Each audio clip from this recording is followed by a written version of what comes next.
अस्सलाम वालेकुम रहमतुल्लाह। माय नेम इज़ मोहम्मद हारून। बेटे जैसा कि हमने स्टार्ट किया हुआ था मसल टिश्यू, और आज के इस लेक्चर के अंदर मस्कुलर डिसऑर्डर को हमने डिटेल से डिस्कस करते हैं। तो स्टार्ट करते हैं। मस्कुलर डिसऑर्डर, चार तरह के डिसऑर्डर जो आपके सिलेबस का हिस्सा है। मसल फटीग है, क्रैम्प है, टेटनी है और इसके अलावा टेटनस है। ये जो टॉपिक है लॉन्ग क्वेश्चन के लिहाज से भी इंपॉर्टेंट है। चार डिजीज़ हैं, एक एक नंबर की एक डिजीज़ दे सकता है वो, और इसके अलावा शॉर्ट के लिहाज से तो बहुत इंपॉर्टेंट है और ऑब्जेक्टिव के लिहाज से भी। तो स्टार्ट करते हैं। सबसे पहला डिसऑर्डर है मस्कुलर फटीग या मसल फटीग भी हम इसे कहते हैं। फटीग का मतलब होता है थकावट। थकावट, जब हम सख्त काम करते हैं ना तो हमारे मसल्स दर्द करने लग जाते हैं, तो हम कहते हैं कि हमारे मसल जो है वो फटीग हो चुके हैं। तो बेसिकली सबसे पहले डेफिनेशन क्या है कि ये एक ऐसी स्टेट है जिसमें physiological inability of muscles to contract. हमारे मसल्स के अंदर ये सलाहियत नहीं होती कि वो कंटैक्ट हो सके। यानी मसल्स के अंदर ये एक्टिविटी जो कंटैक्ट होने की है, इसकी जैसे आगे मूवमेंट होती है, वो फिजियोलॉजिकल इनएक्टिविटी है, यानी डिसेबल हो चुके हैं, हमारे मसल सही तरीके से कंटैक्ट नहीं कर रहे। तो हम सादा लफ्ज़ों में मसल फटीग को कहते हैं मसल्स की थकावट। खलियाँ पड़ जाती हैं, दर्द होने शुरू हो जाती है जब हम कोई सख्त काम करते हैं। ठीक है, तो ये स्टेट कुछ घंटे तक भी रह सकती है, कई दिन तक भी रह सकती है, और ऐसे ऐसे इंसान रिकवर हो जाता है।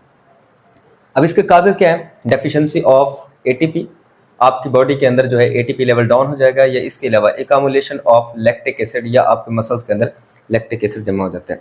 जब आपकी बॉडी के अंदर एटीपी लेवल डाउन होगा तो जो क्रॉस ब्रिजेस बनती हैं, देखिए आपने पढ़ा हुआ है मायोसिन हेड को एक्टिन के साथ अटैच होने के लिए भी वहाँ एटीपी की ज़रूरत थी, और उसके उस इंट्रैक्शन को या अटैचमेंट को ब्रेक करने के लिए भी एटीपी की ज़रूरत थी। तो एटीपी लेवल डाउन होने से भी मसल फटीग हो सकती है, या इसके अलावा एकामुलेशन ऑफ लैक्टिक एसिड, आपके मसल्स के अंदर लैक्टिक एसिड जमा हो जाता है। ये कब होता है? जब मैंने आपको लास्ट लेक्चर के अंदर ये बात सिखाई है कि जो हमारे पास इमरजेंसी सिचुएशन होती है, क्रिएट होती है, इसमें हमारे मसल्स के अंदर जो है एरोबिक रेस्पिरेशन नहीं हो रही होती, तो उस वक्त हमारे मसल शिफ्ट करते हैं एनारोबिक की तरफ, और वहाँ लैक्टिक एसिड बनना शुरू हो जाता है। वही लैक्टिक एसिड जब हमारे मसल्स के अंदर स्टोर होगा या जमा होना शुरू हो जाएगा, उसके बाद क्या होता है, वहाँ मसल फटीग होना शुरू हो जाती है लैक्टिक एसिड के जमा होने की वजह से। और ये भी मैंने आपको सिखाया था ये कि ये लैक्टिक एसिड ऐसा ऐसा डिज़ोल्व कैसे होता है, कैसे इसे ग्लूकोज में तब्दील किया जाता है, और फिर उसके बाद जो है ग्लाइकोजन कैसे बनाया जाता है। ये सारा जो कोरी साइकिल है, इसको हमने डिटेल से डिस्कस किया था। तो नेक्स्ट वन है सिम्टम्स। इसकी अलामात क्या होंगी? कंट्रैक्चर्स या स्टेट ऑफ कॉन्टिन्यूअस कंट्रैक्शन। कंट्रैक्चर भी इसे कहते हैं मसल्स का मुसलसल कंटैक्ट होना। तो यही चीज़ है कि स्टेट ऑफ कॉन्टिन्यूअस कंट्रैक्शन, हमारे मसल्स फुली कंटैक्ट रहेंगे। क्योंकि कंट्रैक्शन क्यों है? मायोसिन हेड जो है एक्टिन के साथ अटैच है, उसको ब्रेक करने के लिए एटीपी चाहिए थी, लेकिन एटीपी वहाँ प्रोवाइडेड नहीं है, डेफिशिएंसी हो चुकी है, तो मायोसिन हेड अटैच रहेगा, यानी कंट्रैक्शन की हालत रहेगी। और इसके अलावा cross bridge are not detach, ये जो क्रॉस ब्रिजेस हैं ये डिटैच अलग नहीं हो सकेंगे एटीपी लेवल डाउन होने की वजह से।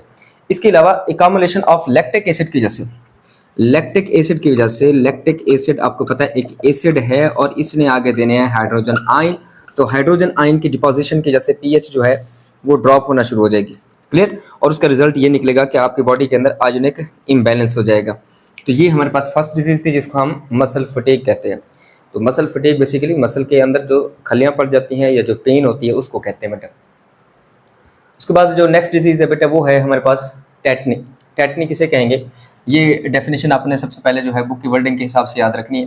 Continuous state of muscle contraction, मुसलसल यहाँ भी हमारे मसल जो है वो कंट्रैक्ट रहेंगे, लेकिन दोनों में फ़र्क क्या है? यहाँ पर एटीपी लेवल डाउन होने की वजह से या लैक्टिक एसिड जमा होने की वजह से हमारे मसल कंटैक्ट हुए हैं। यहाँ पर क्या हो गया? लो कैल्शियम की वजह से हमारे ब्लड के अंदर अगर कैल्शियम लेवल डाउन हो जाएगा, उसके बाद हमारे मसल्स मुसलसल जो है वो क्या करते हैं? कंटैक्ट होना शुरू हो जाते हैं। अब लो कैल्शियम की जैसे रिजल्ट क्या निकलता है? हमारे जो न्यूरॉन्स होते हैं बेटा वो क्या हो जाते हैं? एक्साइटेबल हो जाते हैं।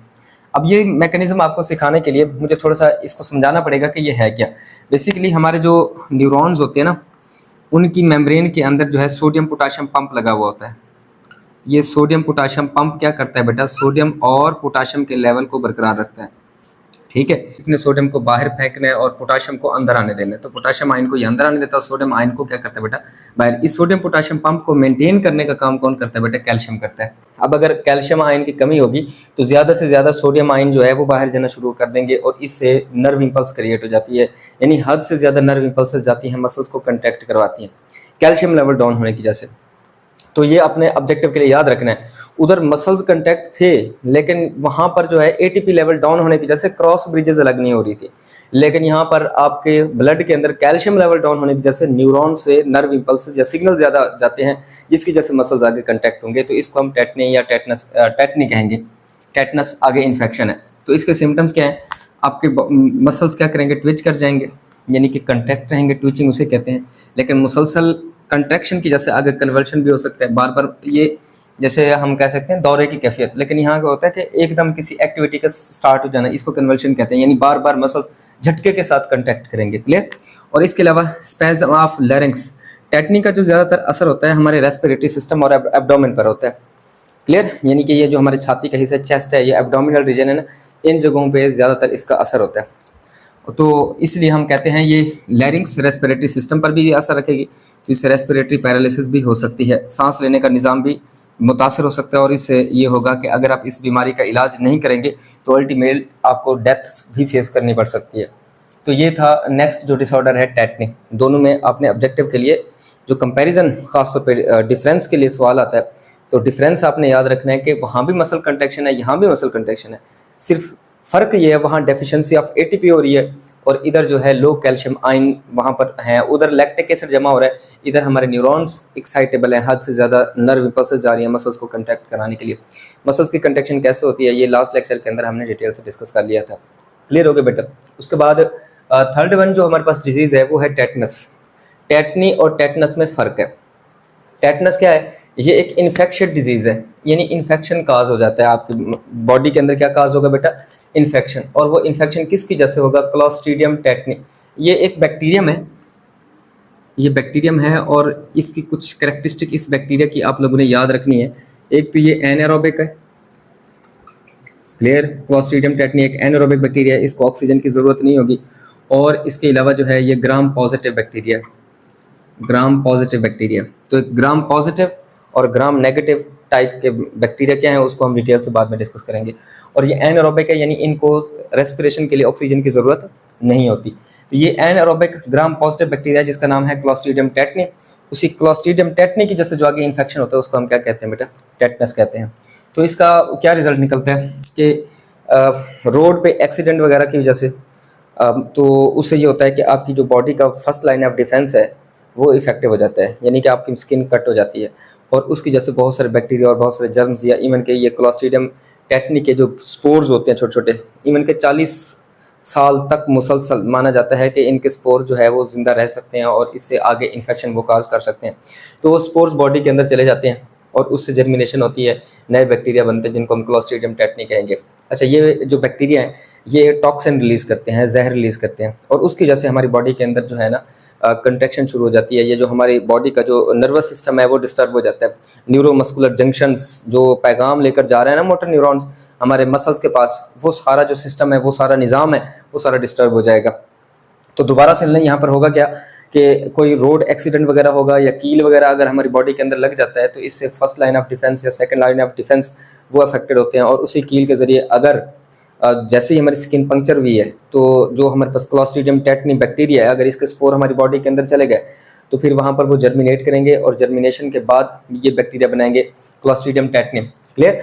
और ये बैक्टीरिया टॉक्सिन रिलीज करता है और वो टॉक्सिन जाकर हमारे मोटर न्यूरॉन्स और मसल्स के दरमियान जो न्यूरोमस्कुलर जंक्शन है या जो पूरा निज़ाम है न्यूरॉन्स और मसल्स का, इसको जाकर इफेक्ट करेंगे।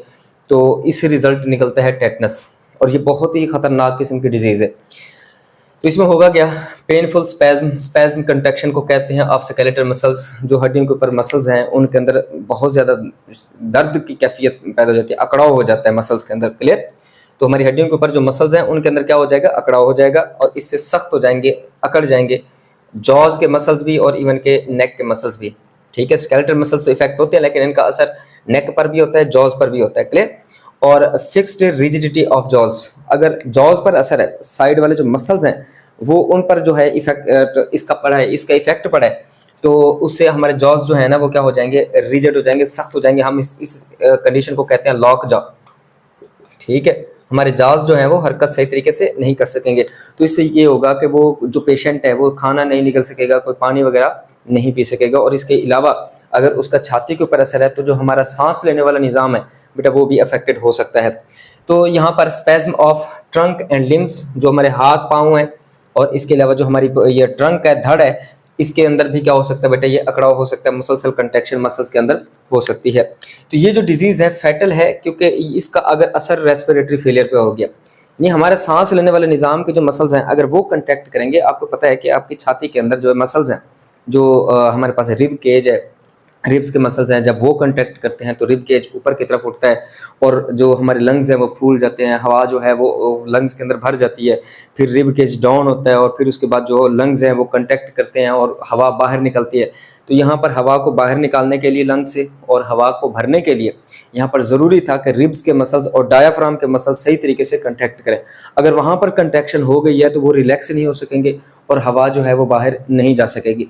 तो यही यहाँ पर लिखा हुआ है कि अगर रेस्पिरेटरी फेलियर इससे हो सकता है, यानी अगर रेस्पिरेटरी सिस्टम के मसल्स जो है यहाँ पर कंट्रैक्शन की कंडीशन में रहते हैं तो इसका जो इफेक्ट है मोर्टालिटी रेट, ये खासतौर पे जो डेवलपिंग कंट्रीज़ हैं जैसे कि पाकिस्तान है, डेवलपिंग कंट्रीज़, इनके अंदर जो है सबसे ज़्यादा जो है वो इनके केसेस देखे गए हैं और यहाँ इसका जो मोर्टेलिटी रेट है 40% है, यानी 100 में से 40 पेशेंट जो है वो मर जाते हैं इस इन्फेक्शन की, जैसे जिसको हम क्या कहते हैं बेटा, टेटनस कहते हैं। तो जो नेक्स्ट डिजीज़ है क्रैम्प, उसको हम डिस्कस करें। जी, तो क्रैम्प क्या है बेटा, ये सबसे पहले डेफिनेशन है इसकी कि technique contraction of entire muscles, इसमें भी हमारे मसल्स जो है वो फुली कंट्रैक्ट करते हैं, जैसे कि टेक्निक के अंदर मसल्स कंट्रैक्ट कर रहे हैं, यहाँ पर भी ये मसल्स कंट्रैक्ट करेंगे, लेकिन इसका काजेज जो है वो डिफरेंट है। काज पे आपने थोड़ा सा गौर करनी है, यही मेजर डिफरेंस यहाँ पर आ रहा है।